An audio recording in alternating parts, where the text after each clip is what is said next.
Dictée de la semaine, le bassin aux nymphéas par Claude Monet. Je présente donc l'œuvre et puis ensuite la règle d'orthographe de la semaine.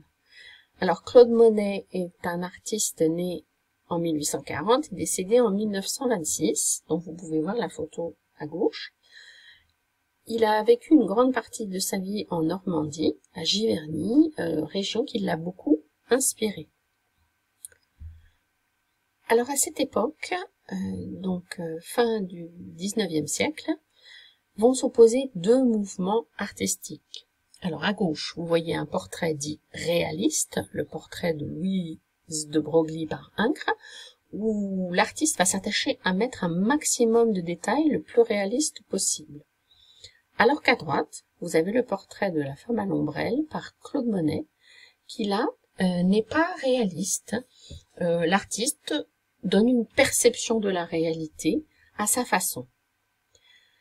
Ce mouvement dit impressionniste va naître de cette première toile de Claude Monet, Impression soleil levant, qui représente la ville du Havre. Alors il faut dire qu'au début, ce mouvement n'a pas du tout fait l'unanimité. Les artistes étaient boycottés, ils ne pouvaient pas exposer. Et puis finalement, le mouvement a pris de l'ampleur et est devenu très populaire par la suite.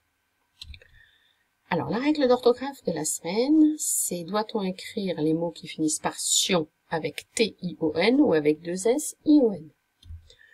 On écrit sion S-I-O-N derrière les lettres L, R et S, alors qu'on écrit sion T-I-O-N derrière A, O, C et P.